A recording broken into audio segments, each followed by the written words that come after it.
Kannur Koottupuzha excise check പോസ്റ്റിൽ വീണ്ടും മയക്കുമരുന്ന് വേട്ട.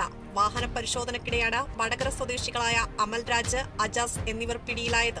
ബാംഗ്ലൂരിൽ നിന്നും വടകരയിലേക്ക് പോവുകയായിരുന്ന ഇവർ സഞ്ചരിച്ച സ്വിഫ്റ്റ് കാറിൽ നിന്നും 52.252 ഗ്രാം മെത്താഫിറ്റാമിനും 12.90 ഗ്രാം കഞ്ചാവുമാണ് കണ്ടെത്തിയത്. ആലപ്പുഴ മാന്നാറിൽ വീടിന് മുമ്പിൽ നിന്ന് മരം കടപുഴകി വീണു. നിരവധി വാഹനങ്ങളും കാൽനട യാത്രക്കാരും കടന്നുപോകുന്ന റോഡിലാണ് അപകടം. തുടർന്ന് മരം മുറിച്ചു നീക്കിയതിനു ശേഷം ഗതാഗതം പുനഃസ്ഥാപിച്ചു. കാട്ടാക്കട പൂവച്ചലിൽ സ്കൂളിന് സമീപം വിദേശ മദ്യവും നിരോധിത പുകയില ഉൽപ്പന്നങ്ങളും വിൽപ്പന നടത്തിയയാൾ അറസ്റ്റിൽ. മുളമൂട് സ്വദേശി വികലാംഗനായ പ്രദീപ് കുമാറാണ് വിദേശ മദ്യവുമായി പിടിയിലായത്. രക്ഷിതാക്കളുടെ പരാതിയിലാണ് നടപടി.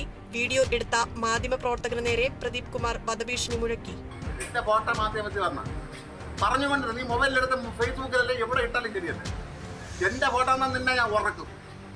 ഇതിന്റെ കടയിൽ കൂടെ എനിക്ക് കുറച്ച് ചില കൂടാവും.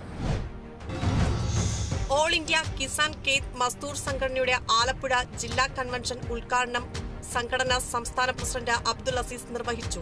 സെപ്റ്റംബർ 23 ഡൽഹിയിൽ നടക്കുന്ന കർഷക മഹാപഞ്ചായത്തിന് കേരളത്തിൽ നിന്നും കർഷകരെ പങ്കെടുപ്പിക്കാനും കൺവെൻഷൻ തീരുമാനിച്ചു.